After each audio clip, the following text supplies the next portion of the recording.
pada orang lain. Kalau memberi pada orang lain, siapa yang dikasihi? Dirimu. Gak ada pemberian buat orang lain.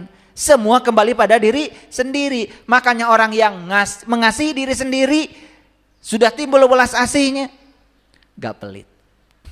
Orang yang pelit itu ya, karena dia tidak sayang pada dirinya sendiri. Satu. Nah, ketika kita sudah self compassion, sudah bisa memperlakukan atau mengasihi diri sendiri.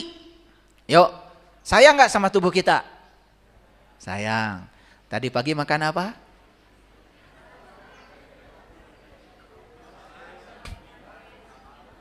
Indomie sama nasi. Isuk ya teh. Atau kalau sayang sama diri sendiri mah, ya pagi-pagi itu minumnya probiotik. Gampang kok. Tuh tinggal hubungi Pak Esep tuh, orang Subang itu.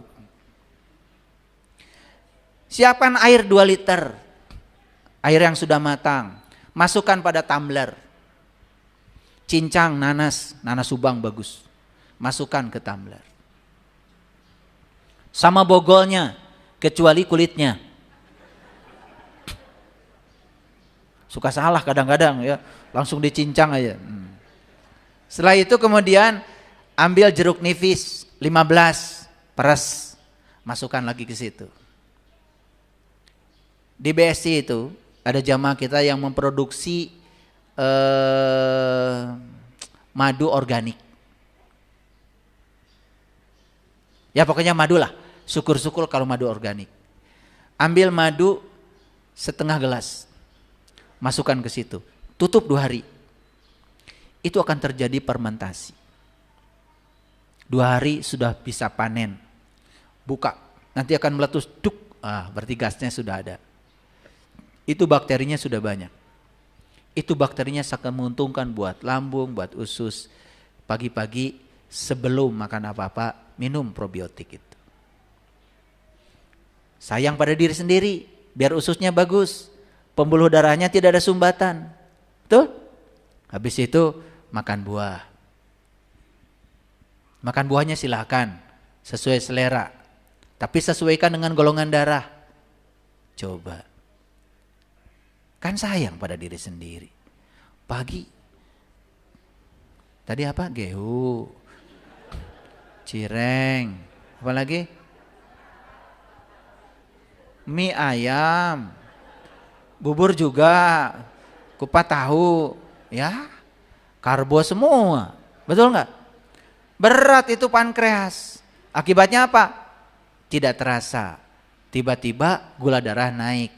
Diabetes. Kalau sudah tidak bisa diatasi oleh pankreas, apa yang terjadi? Kan kita harus suntik insulin. Disuntik tiap hari.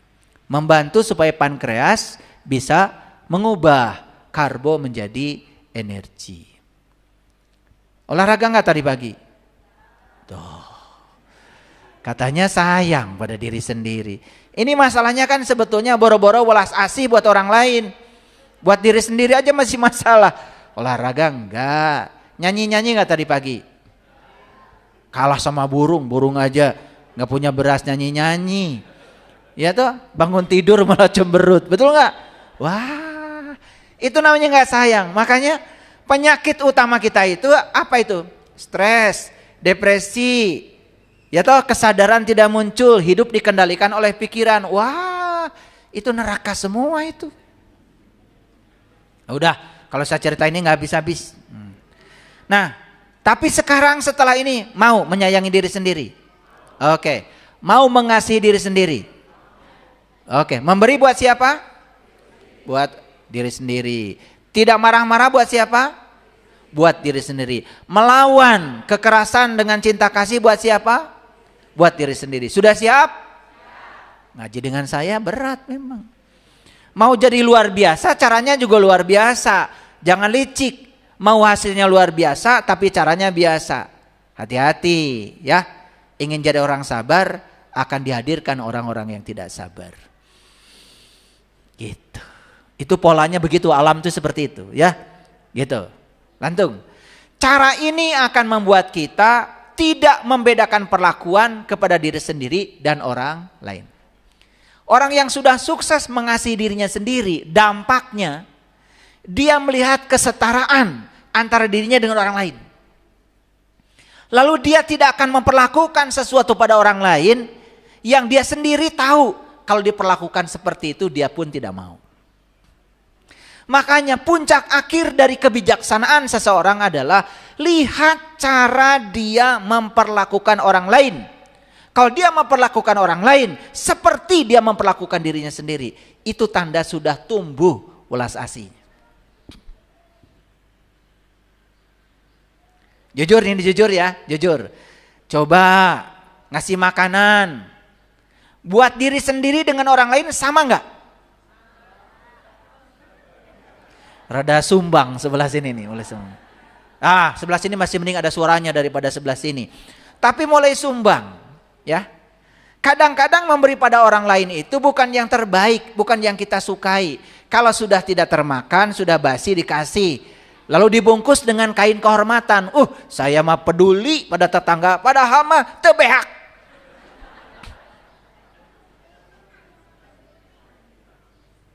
Itu bukan welas asih itu. Itu welas asih yang dibungkus dengan kepalsuan. Nih saya kasih tahu ya. Kalau masak banyak itu coba niatkan mau berbagi. Bukan mau makan banyak.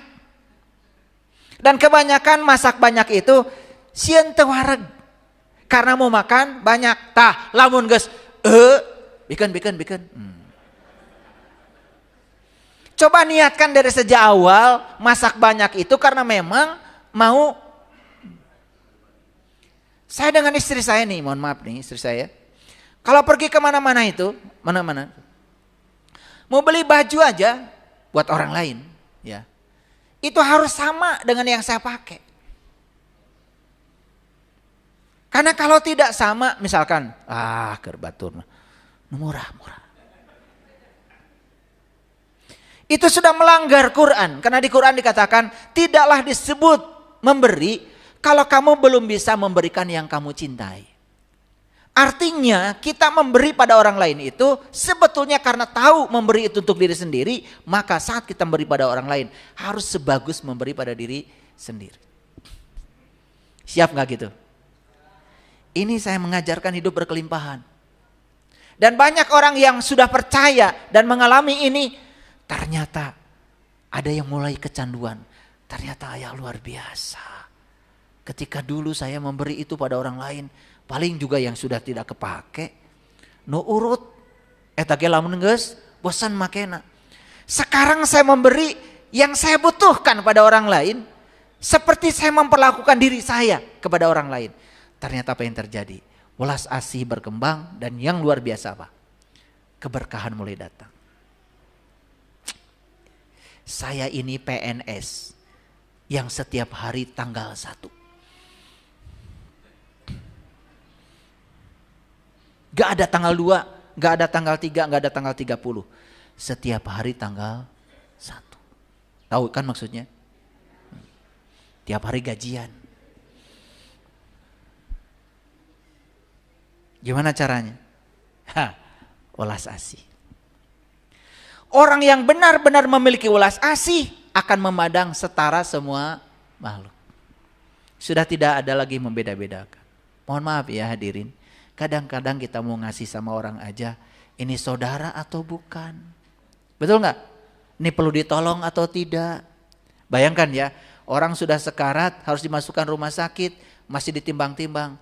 Iya dulur lain, dicari silsilahnya dulu. Keterlaluan itu. Nah, oleh karena itu saya kasih tahu, sumber utama kebahagiaan adalah welas asih. Makanya hebat leluhur kita saat kita di rahim ibu, tempat asal kita disemaikannya cinta dan kasih disebutnya rohim. Kita menyebutnya rahim. Hebat gak?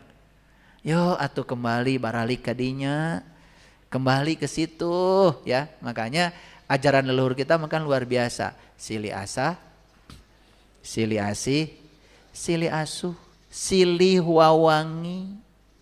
Mun batur beda teh keun we, da beda mah hukum alam.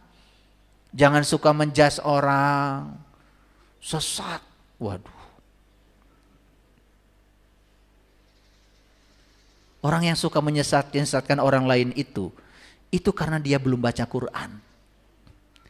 Di Quran Allah mengatakan inna rabbaka huwa a'lamu biman dhalla an sabilihi wa huwa a'lamu bil muhtadin. Quran. Sesungguhnya hanya Allah yang tahu siapa yang tersesat di jalannya dan siapa yang mendapatkan petunjuk. Tidak ada manusia apapun, statusnya apapun yang diberi hak untuk menghukumi orang lain. Kan bahaya itu. Ya, menilai orang, menjudge orang, apalagi membicarakan orang, tahu juga enggak. Yang tahu saya ya saya sendiri. Betul enggak? Yang tahu dalaman saya sendiri. Bagaimana Anda bisa menilai saya? Oleh karena itu, ngaji mah yang paling enak ke dalam. Jangan keluar. Kita baca hadis Nabi ini bagus. Innallaha lam yab'asni to'anan wala la'anan. Ya. Jadi yang pertama to'anan, yang kedua wala la'anan. Sesungguhnya Allah tidak mengutusku, kata Nabi, menjadi orang-orang yang to'anan. Yab'asni to'anan. Allah tidak mengutusku untuk menjadi seorang perusak. Wala la'anan, dan tidak mengutusku untuk menjadi seorang pelaknat. Hati-hati ya, ketika menghujat orang itu kan berarti melaknat orang. Sedangkan Nabi sendiri mengatakan, aku diutus ke dunia ini yang pertama ya diutus ke sini bukan untuk menjadi to'anan, bukan untuk menjadi perusak. Yang kedua, wala la'anan. Dan juga aku diutus ke dunia bukan untuk menjadi pelaknat. Apa yang dikatakan Nabi? Ya, walakin yab'asni da'iyan wa rahmatan. Aku diutus ke dunia ini hanya untuk menjadi penyeru dan rahmatan, sumber cinta kasih, sumber welas asih. Makanya Nabi ketika dihujat oleh siapapun malah berdoa. Ini doanya. Allahumma hdi qaumi fa innahum la ya'lamun. Ya Allah, berikanlah hidayah kepada kaumku. Sesungguhnya mereka itu memperlakukan aku seperti ini semata-mata karena mereka belum tahu.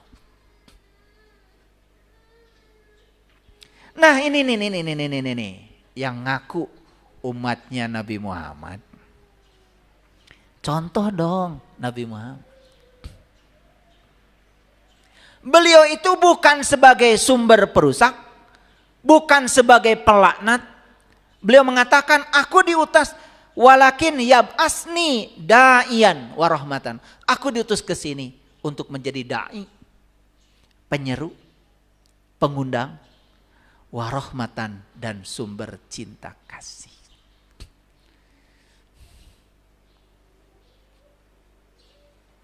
Nabi itu tidak pernah menghujat, tidak pernah menyebarkan kata-kata kotor, tidak pernah menyebarkan fitnah, hoax. Kenapa?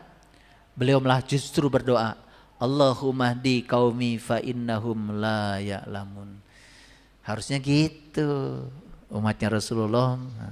Ya, beda orang lain dikit dengan dirinya nyerang. Ya, itu tandanya belum punya welas asih. Ini masalah. Nah, inilah kata Allah dalam Quran surat Maryam, surat 19 ayat 96. A'udzubillahi minasyaitonirrajim. Bismillahirrahmanirrahim. Innallazina amanu wa amilus solihat sayaj'alul lahumur rahmanu wudda.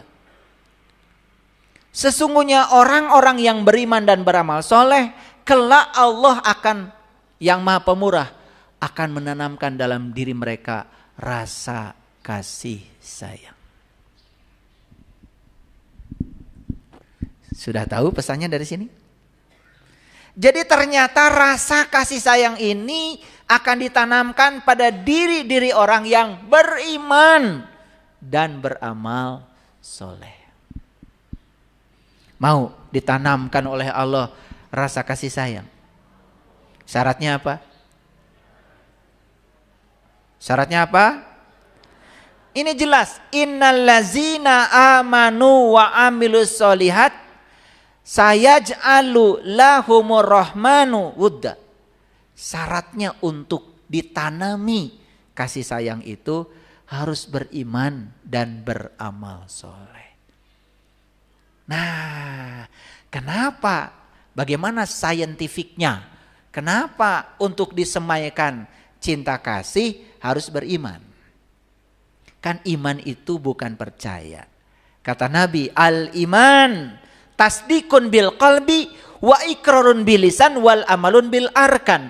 Iman itu adalah pengalaman kolbu yang mengalir ke dalam lisan, yang mengalir ke dalam perbuatan. Jadi iman itu dimulainya dari apa? Dari kolbu. Apa kolbu? Awas, kolbu bukan hati. Karena Allah mengatakan, bumi dan langit tidak akan cukup menampung zatku. Tapi kolbunya orang yang beriman, itu adalah rumahku. Jadi kolbu itu adalah rumahnya Allah. Kata Allah dalam hadis qudsi, kalau kolbu rumahnya Allah, berarti tugasnya orang beriman itu satu. Sering-sering berkunjung ke rumahnya. Menemui siapa? Menemui yang punya rumah. Kan jelas di Quran dikatakan, "Falyabudu robbahadal bait." Jangan sembah rumahnya, sembah yang punya rumah. Kalau kita sering berkunjung ke rumahnya, kemudian kita sering bersatu dengan yang punya rumahnya itu sumber cinta kasih. Maka masuk akal kalau orang beriman itu kepadanya akan ditanamkan rasa kasih sayang. Ditanamnya oleh siapa? Bukan oleh Allah. Allah itu tergantung kita. Mau enggak kita ditanami kasih sayang? Kalau mau, sering-sering berkabung dengan sumber cinta kasih. Nih saya kasih tahu.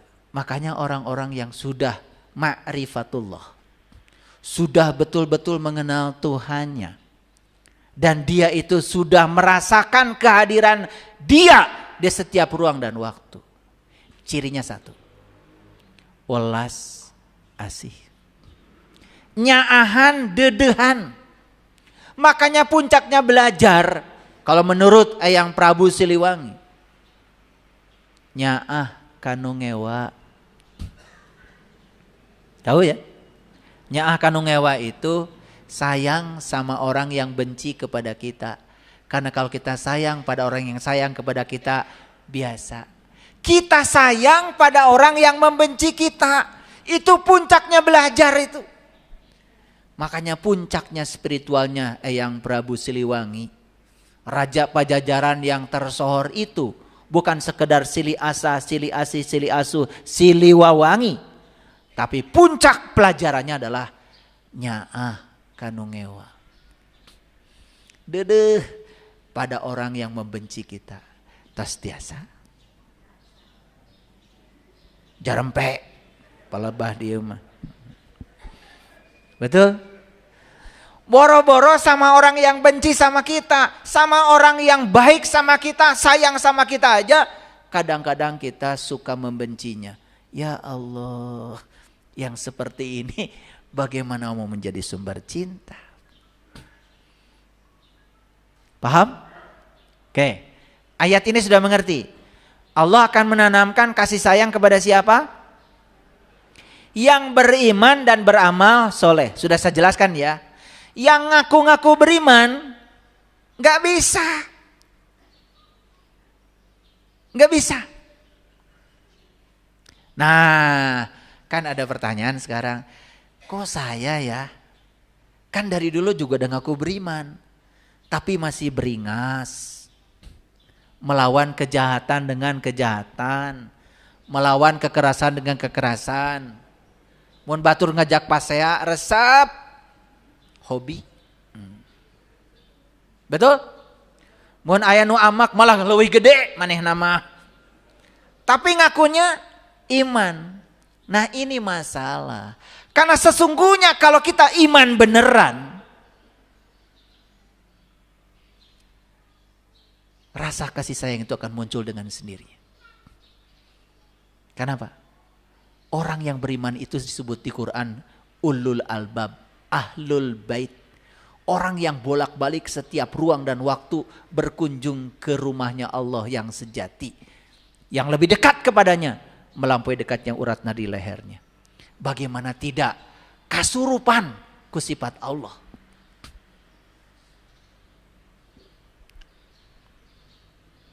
Makanya ngaji itu harus sampai kasurupan.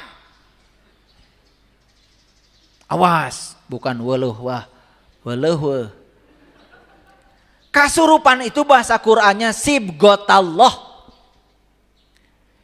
Karena sering dia menyatu dengan Allah, lama kelamaan dia sibgotallah, tercelup oleh sifatnya Allah. Sederhana aja, sederhana. Kalau kita bergaul dengan orang yang suka ngomongin orang, lama kelamaan kabawaan. Sok aja. Kasimehan. Kasurupan ku sifat si eta. Betul enggak? Itu. Makanya ngaji itu harus sampai kasurupan. Ngaji yang mana? Ngaji diri. Kasurupan ku saha? Kasurupan ku sifat Allah. Disebutnya sibgot Allah. Orang yang kasurupan oleh sifat Allah disebut tahaluk bi ahlakillah. Berakhlak seperti akhlaknya Allah. Otomatis itu, otomatis. Enggak bisa dikarang-karang. Orang-orang yang ulas asih kalau tidak memberi itu jadi pikiran. Beda sama kalian. Kalau memberi itu malah untung, betul nggak? Untung tuh dibikin, kan gitu. Jadi wah bisa melilotek tuh. Gitu kalian mah. Modelnya begitu. Maaf ya. Saya pengen nyubit sama kalian itu. Nah dalam Quran surat Rum surat ke-30 ayat 21 Allah mengatakan, ini ayat sering dibaca kalau ada orang yang kawinan. Betul? Pokoknya petugas dari Departemen Agama kalau mau khutbah nikah pasti ayatnya ini. Atau tilawah yang mau membacakan Quran untuk memulai ijab kabul perkawinan ayatnya pasti ini. Auzubillahi minasyaitonirrajim. Bismillahirrahmanirrahim. Wa min ayatihi an khalaqalakum min anfusikum ajwaja. Dan di antara tanda-tandanya ialah dia menciptakan untukmu pasangan. Awas. Jadi suami istri itu pasangan. Ari pasangan mutu naon ibu? Mutu mah tersepen jeung mutu deui. Sami coet oge tersepen jeung coet deui.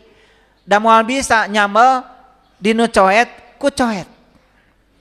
Jadi sambal teh pedah coet ku mutu. Jadi pasangan coet mutu. Paham ya?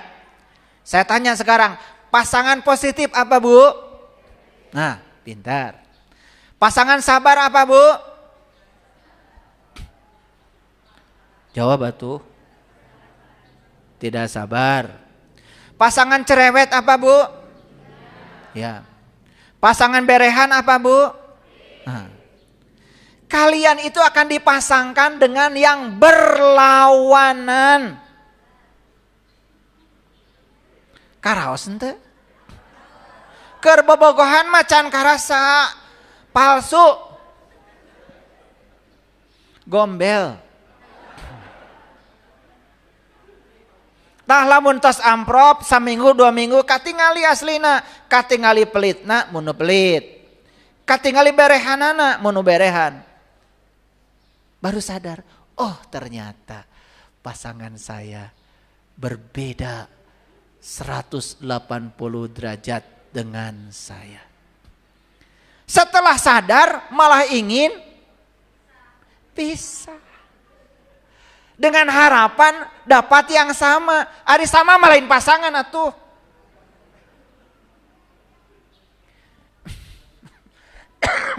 Paham ini teh? Pasangan itu beda.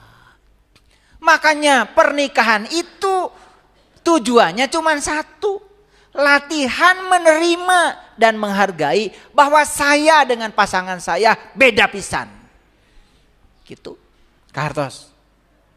Makanya mulai sekarang nanti pulang ke rumah, yang sini nih peluk istrinya. Geningan orang teh pasangan. Gitu. Ya. Yang sebelah sini, pulang ke rumah ya. Bebebku, sayangku. Ternyata kita ini adalah pasangan serasi. Ternyata pasangan itu bukan sama. Pasangan itu beda. Kiri pasangannya apa, Bu? Nu boleh senal kiri-kiri. Teu aya nu meser senal kanan-kanan. Meser senal mah pasti kiri kanan. Ari kiri jeung kanan. Begitu dianggo serasi? Serasi. Serasi itu karena kita pasangan. Makanya nggak ada pasangan dua-duanya beki ngomong teu aya.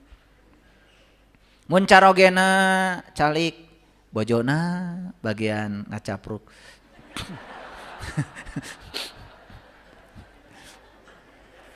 Gitu. Ya. Pami bojona calik atuh carogena bagian nyarios. Jujur ya, coba riset. Gak ada dua-duanya diam. Gak ada dua-duanya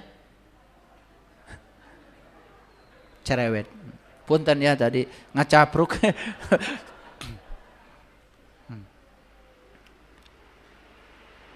Itu suka kaismuan ku barudak. Kalau ada ayah itu apa sih ngacapruk? Suka gitu.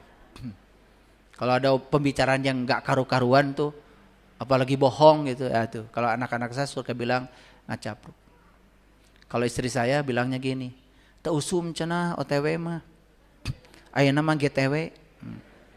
Naon tuh di OTW teh? Ayo OTW mah. Oh, tungguan we. Istri saya mah enggak. Geus tinggalkeun we.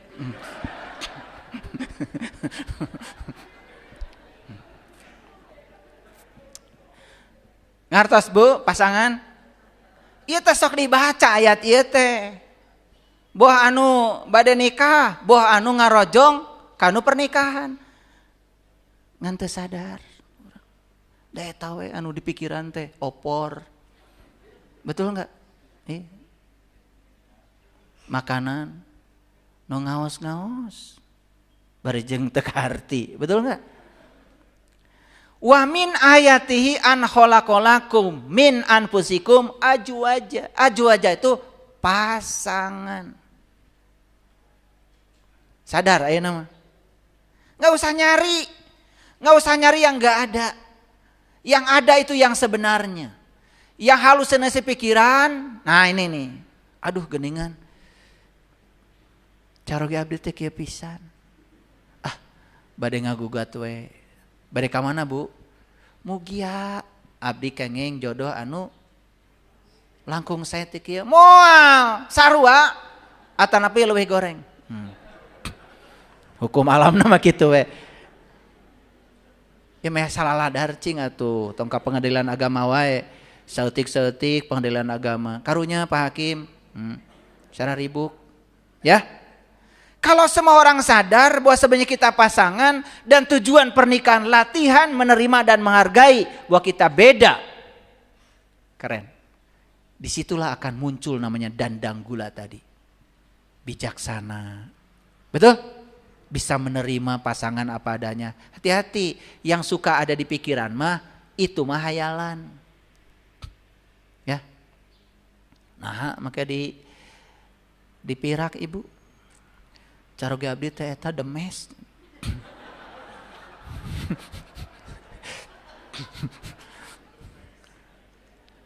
Terus maksudna kumaha?